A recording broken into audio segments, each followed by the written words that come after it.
Hello everyone, so we're back out in the woods. In this video I want to share 5 wild camping tips with you if you're going out for a hike or some kayaking or something like that, where you're going out for several days. It will be 5 tips, 5 mistakes if you want. And apart from that, I will be starting up a fire, I will be cooking me some coffee and just chilling in this lovely weather.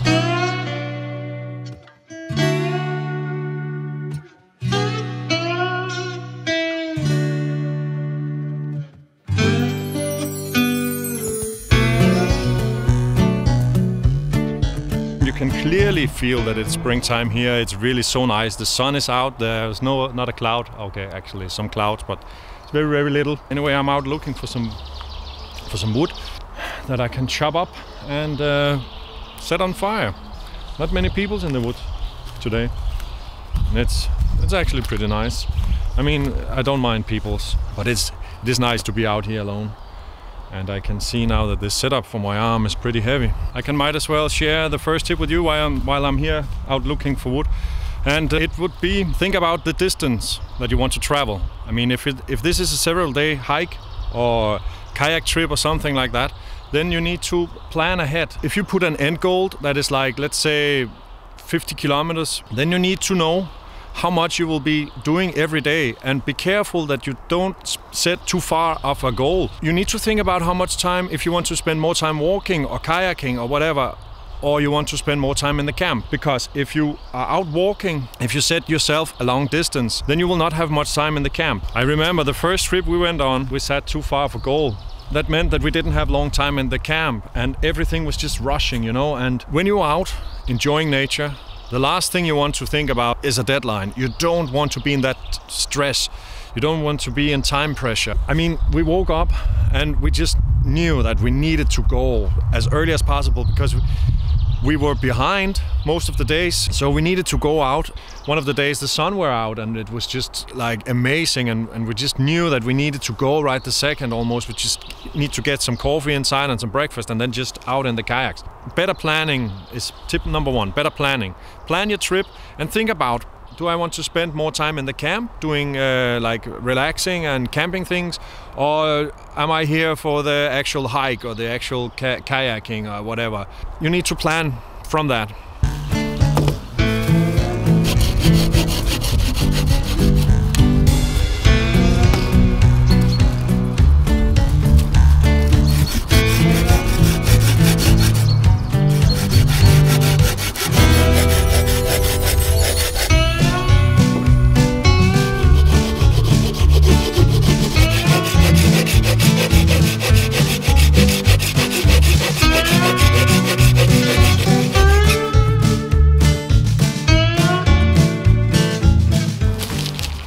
Coyote Brown.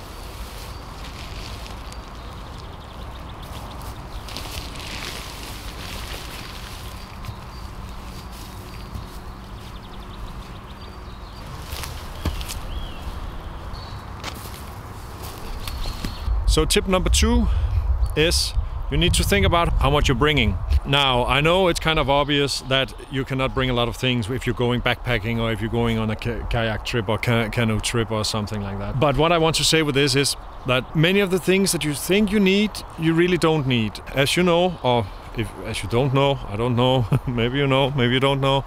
But I like to take a lot of pictures, I like to make videos. That's why I want to bring a lot of camera things, like stabilizer, tripod, all this kind of things that is very, very bulky and they just very heavy. I remember when we went on our last kayak trip, and I wanted to bring my tripod and my stabilizer. So that alone, these 2 things are like 2, maybe 3 kilos extra on top of the food, on top of all the things that you that you anyway are bringing. So it was just too much, and there were no room for it in the kayaks. I don't know if you have been kayaking before, but the space there is very, very strange. Like they're very pointy, and to have something that fits all the way in the front of the storage compartment, it's just impossible. I don't know, I'm not a professional kayaker. I have been on some trips, but I'm sure there is some workaround around these things. But I'm also sure that these people who go in kayaking, they're not going with a lot of camera things. So anyway, think about what you want to bring, and think about how much it weighs and how much room it takes. Just really think about these things that you're bringing. Are they nice to have or need to have? Because things what you're bringing on these trips need to have and not nice to have.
So, got a fire burning, so everything is good.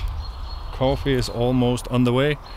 However, a big issue that I'm having right now, that I didn't bring extra batteries for my camera, and I'm running out. I'm not sure that I will be able to record the rest of the video, but I will try my best. I also don't have any more space on the SD card. I have a small pouch with these extra things in, and of course it's home on the table.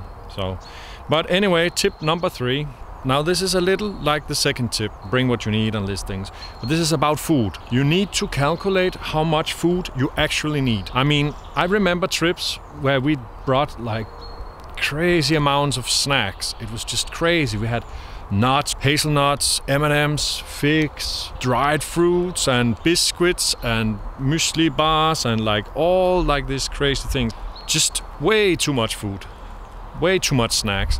So you need to calculate how much do you need and how much are you gonna eat snacks. I mean, it's nice to have all these snacks, but it's also very, very heavy. My advice would be calculate how much do you think you need. So calculate how many calories do you need and then take it from there.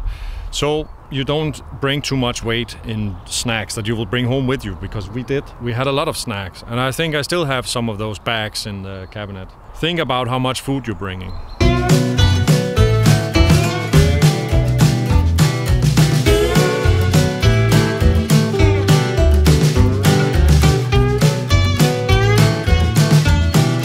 Okay, so tip number 4 is...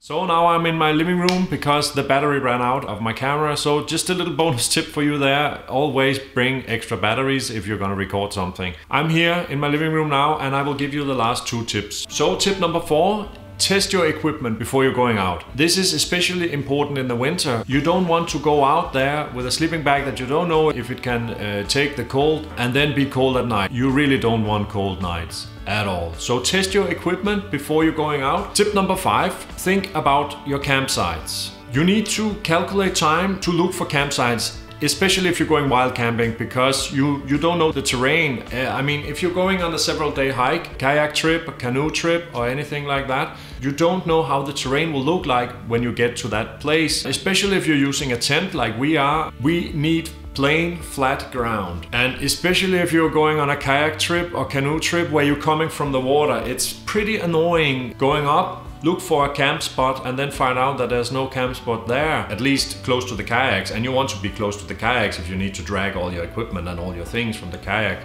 to the camp. It's a little bit more easy if you're going on hiking. You can just remove your backpacks and then you can just go around and look for a spot in the area. And it's not as annoying as if you need to go out of the kayak, go into the kayak and so on, etc. So think about your campsites. Okay, so that was what I had for you in this video. I hope you enjoyed it. I hope you could find something that could help you in your future trips. Thanks for watching the video. Give it a like, please. Don't forget to subscribe to the channel, and I'll see you in the next video.